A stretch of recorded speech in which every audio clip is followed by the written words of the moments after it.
Hello my dear friends, कैसे हैं सभी। तो मैं हो गई हूँ रेडी साड़ी पहन के और चढ़ चुकी हूँ अपने इस विमान में। और इस विमान में चढ़ने के बाद में हम पहुँचते हैं इस विमान को खाना पीना खिलाने के लिए, क्योंकि भाई खाने पीने की तो इंसानों को भी ज़रूरत होती है। फिर ये तो विमान है, इसमें तो बहुत ज़्यादा ज़रूरी है। पतिदेव ने किया पेमेंट और हम फिर से निकल पड़े हैं अपनी मंजिल की ओर। तो अब आप लोग गैस कीजिए कि हम लोग आखिर जा कहाँ रहे हैं। और हमें रास्ते में मिल गया है छोटा सा जाम। अब मैं भी नहीं समझ पा रही हूँ ये जाम लगा है तो लगा क्यों है। और एक के पीछे एक के पीछे एक गाड़ियाँ उड़ती जा रही हैं एकदम से। और धूल देखो आप, कितने गजब की धूल हो रखी है हमारे यहाँ पे, क्योंकि ये है ब्रज की धूल, ब्रज की रज।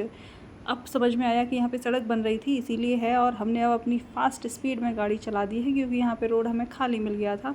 और ये देखो सामने कितने सुंदर सुंदर से पेड़ पौधे हरियाली से भरा हुआ है। तो भाई अपनी गाड़ी में बैठने का मज़ा ही कुछ और अलग होता है। हाथ पैर ऊपर करके आप आराम से बैठ सकते हो। थम्स अप आ गई है और बच्चे ले आए हैं कुरकुरे वगैरह अपने खाने पीने की चीज़ें, तो उन लोगों ने सब ने खूब मिल के खाया है।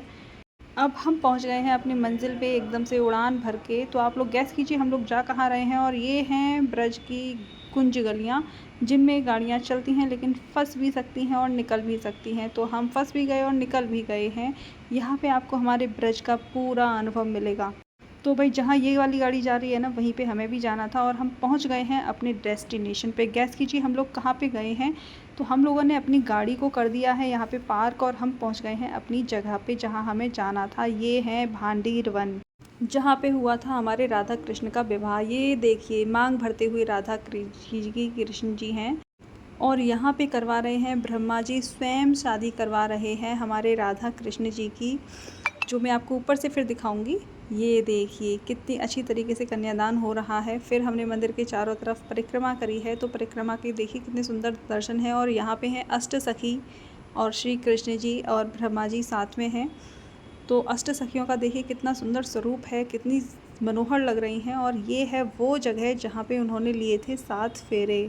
तो भाई पहले मुझे पता नहीं था कि हमें कुछ लेके भी जाना है, तो हम लोग खाली हाथ चले गए थे। फिर हम साथ के साथ मंदिर से निकले और हमने वहाँ से कुछ फूल माला ली और अपने कान्हा जी को, अपनी राधा जी को जल्दी से लेकर आए और उनको चढ़ाई। हमने फूल मालाएं पंडित जी के हाथ में दी और पंडित जी ने बड़े ही प्रेम से चढ़ाई हैं। और ये कुछ माता रानी के चरणों से प्रसाद लेकर दिया है हमें, जो मैंने अपना पूरा पल्ला पसार के लिए हैं। देखिए कितने अच्छे से प्रसाद दिया है उन्होंने। और मैंने अपना पूरा पल्ला आगे कर दिया उनके आगे कि भाई दे दो आप हमें झोली भर भर के।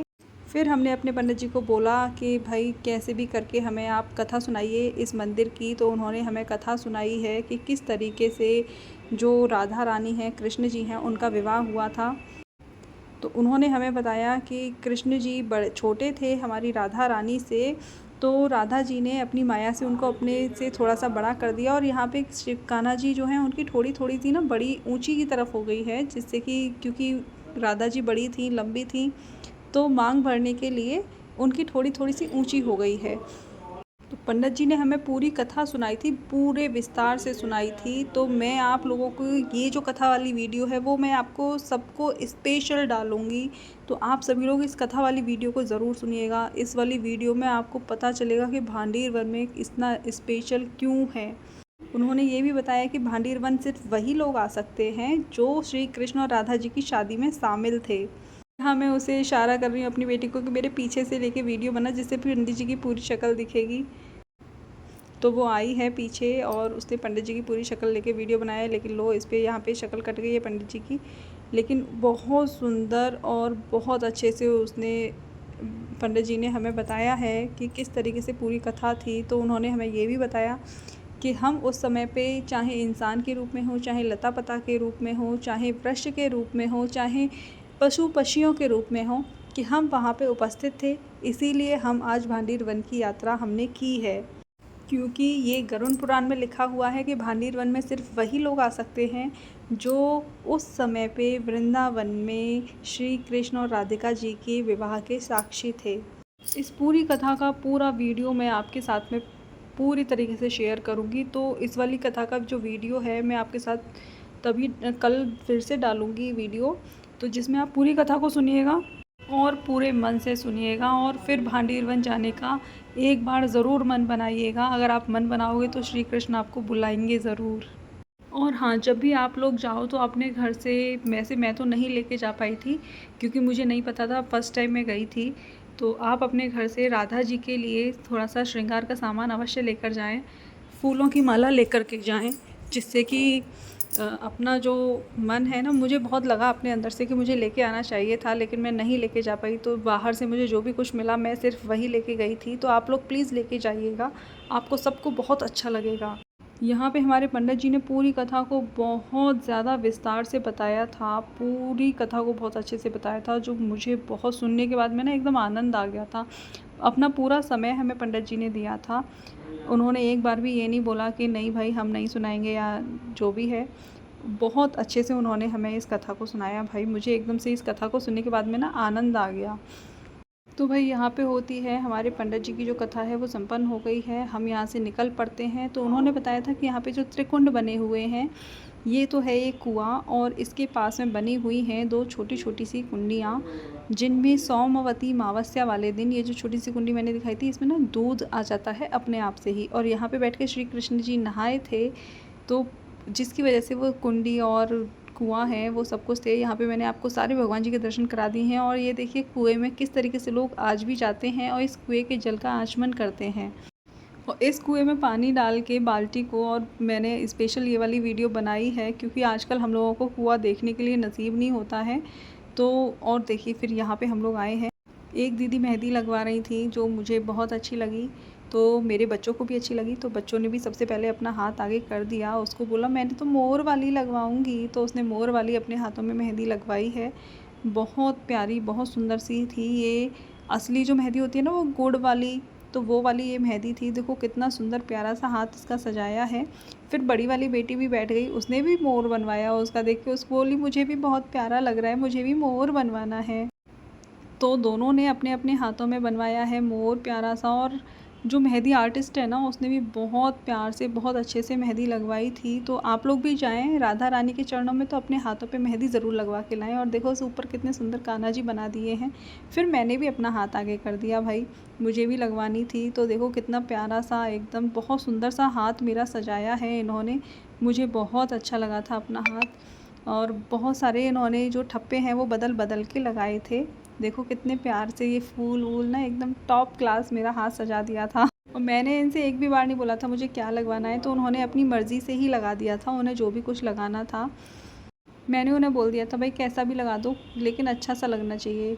लेकिन मेरी चूड़ियाँ थी ना, तो उन्होंने चूड़ियों को नीचे की तरफ किया और ऊपर देखो ये कितना सुंदर सा यहाँ पे मोर पंख उन्होंने बना दिया था मेरे। तो भाई मैं अपने इस हाथ को लेके ना बहुत ज़्यादा खुश हो गई थी, मुझे बहुत ज़्यादा अच्छा लग रहा था अपना हाथ। तो हम तीनों माँ बेटी ने अपना हाथ किया आगे की तरफ, देखो कितने प्यारे लग रहे हैं हम तीनों के हाथ। तो भाई अगर आप पहली बार हमारे इस चैनल पे जुड़े हुए हैं तो प्लीज़ लाइक शेयर और सब्सक्राइब कर दीजिए। हमने आइसक्रीम भी खाई और सूरज महाराज को आप देख सकते हैं, हम निकल चुके हैं अपने अगले पड़ाव की ओर अपने इस छोटे से विमान में बैठकर। तो अब हम जा रहे हैं बंसीवट की तरफ। बंसीवट यहाँ से सिर्फ 1 किलोमीटर दूर रह जाता है, तो हमने सोचा जब हम इतनी दूर आए हैं तो वहाँ पे भी चले ही चलते हैं। तो यहाँ पे इन गलियों से गुजरते हुए फिर से देखिए ये है बंसीवट का मार्ग। तो हम बंसीवट के मार्ग के लिए निकल गए हैं और बस ये है शादी वाला घर जिसमें हल्दी मेहंदी के लिए ये सजावट हुए रखी है। और हमें देख के भैया ने कि गाड़ी यहाँ से निकलेगी, अपनी सजावट को कर लिया है साइड में और हम लोग फिर यहाँ से निकल गए हैं। देखो कितना सुंदर सजावट थी। और यहाँ से निकलते ही हम लोग सीधे पहुँचते हैं, देखो कितना खाली रास्ता, एकदम ब्रज का आनंद है यहाँ पे। हम पहुँच चुके हैं अपने बंसीवट की तरफ। यहाँ पे बांस की सहायता से ही बैरिकेडिंग लगा हुआ था, तो गाड़ी ज़्यादा आगे जा नहीं सकती थी, तो हमने साइड में पार्क की और पार किया इस बैरिकेडिंग को, जिसमें हमें झुकने के लिए ज़रूरत नहीं थी। तो देखो ऐसे बस थोड़ा थोड़ा सा करके हम यहाँ से निकल गए। बहुत सुंदर सुंदर सी पोशाक बिक रही थी भाई, मुझे बहुत अच्छी लगी। और ये है कुंड जो श्री कृष्ण ने बनाया था गायों के लिए, वो भी अपनी बंसी से खोद कर ही बनाया था, बहुत प्यारा सा था। और देखो कितनी सुंदर सुंदर सी पोशाक यहाँ पे बन गई हैं, मुझे बहुत प्यारी लगी थी, ऐसा लग रहा था अब सारी पोशाक ले जाऊँ। और यहाँ पे हैं बहुत सारे साधु संत जिनके हमने किए दर्शन। अब हम हो गए हैं अपने बंसीवट मंदिर में प्रवेश। तो अभी हम यहाँ पे भी देखिए सबके दर्शन करेंगे। हमारे राधा जी हैं, कृष्ण जी हैं, देखो कितने प्यारी प्यारी हैं। यहाँ पे मांग भरते हुए एक बार फिर से आप राधा जी की देख सकते हैं, श्री कृष्ण जी को। और यहाँ पे कृष्ण और बलदेव जी की छवि है। ये उनके बचपन वाली छवि है और ये है हमारे कृष्ण और बलदेव की जब वो बड़े हो गए हैं वो वाली छवि। तो देखिए दोनों तरीके की छवि आपको एक ही मंदिर में देखने के लिए मुश्किल से मिलेगी और कृष्ण जी का मंदिर हो वहाँ तुलसा जी ना हो, ऐसा तो हो ही नहीं सकता। और यहाँ पे फिर से हम देखेंगे राधा रानी का पूरा फुल श्रृंगार, एकदम बहुत सुंदर। और ये वो पेड़ है जहाँ पे आती है आज भी राधा कृष्ण के चलने की आवाज़, छन छन की आवाज़। यहाँ पे भाई सब लोग सुन रहे हैं, मैंने भी सुना, फिर मुझे सच में सुनाई आया। और फिर शर्मा जी ने भी सुना, बच्चों ने भी सुना और इतनी अच्छे से आवाज़ आ रही है ना, मज़ा आ गया इस आवाज़ को सुन के। फिर वहाँ पे एक और छोटा सा मंदिर है जहाँ पे अष्ट सखियाँ विराजमान हैं, तो हम यहाँ पे भी गए हैं। बहुत सुंदर छवि थी यहाँ पे हमारे ठाकुर जी की, अष्ट सखियों की। फिर यहाँ से हम अपने घर की तरफ चल पड़े हैं मंदिर से निकल के। यहाँ पे सूरज महाराज का तापमान कुछ कम होता हुआ हमें नज़र आ रहा है। हम लोग निकल आए हैं मंदिर के बाहर, यहाँ पे गौशाला है तो हम लोगों ने खिलाया है गाय को चारा। तो मेरी बेटी थोड़ी सी डर रही थी, फिर मैंने खिलाया है इनको भर भर के। तो भर भर के मतलब जितना भी हमें मिला था, तो ये देखो पीछे से डाल दिया और मैं गाय माता को फिर अपने हाथ से खिला रही हूँ। मुझे बहुत अच्छा लगा। ये देखो मैंने भी एकदम उधर उधर की तरफ, क्योंकि वो बार बार अपने मुँह को बाहर की तरफ निकाल रही थी, उन्हें परेशानी हो रही थी। फिर हम लोग चढ़ के अपने विमान में फिर से अपने घर की तरफ वापस। और ये देखो यहाँ पे हमें ब्रज की पूरी झलक मिलेगी देखने के लिए। वहाँ पे हमने गोबर के उपले भी देखे थे और यहाँ से हम लोग वापस हो गए हैं। तो सूरज महाराज ने अपना प्रकोप करना कर दिया है बंद, और रास्ते में कहीं पे भी जाओ और बच्चे कुछ भी ना खाएं ऐसा हो ही नहीं सकता। तो यहाँ पे आ गए हैं उनके लिए मोमोज़। बच्चे खुश एकदम से और दिन छिपता हुआ नज़र आ रहा है भाई। खा पी के हम लोग चल दिए हैं अपने घर की तरफ। बहुत सुंदर सा एकदम, बहुत अच्छा ठंडक का हो गया मौसम से, एकदम से बहुत अच्छा लग रहा था। लेकिन सच में रात में गाड़ी चलाना ना बहुत ख़तरनाक होता है। और ये देखो बहुत सुंदर सा हमें रोड मिला, एकदम से चमक आ रही थी, ऐसे लग रहा था जैसे यहाँ पे ना दिए जल रहे हों रात में। बहुत सुंदर रोड था, बस थोड़ी सी जगह के लिए था, ज़्यादा देर के लिए नहीं था। और मैं कह रही थी आपसे कि भाई रात में गाड़ी चलाना ना बहुत ख़तरनाक होता है, वो भी ऐसी जगह पे जहाँ पे दोनों साइड से गाड़ियाँ आती और जाती हैं। तो होता है ना कि रोशनी पड़ती है। तो हम अपने घर पे भाई आ गए हैं और हम ये करके लाए हैं शॉपिंग। 3D में है हमारे बाल गोपाल और हम लेकर आए हैं अपनी राधा रानी की एक छोटी सी प्यारी सी ये जो तस्वीरें हैं। तो भाई अगर आपको वीडियो मेरी अच्छी लगी है तो प्लीज़ लाइक कीजिए वीडियो को, चैनल को सब्सक्राइब कर लीजिए and do super chat also. Thank you so much जुड़े रहने के लिए।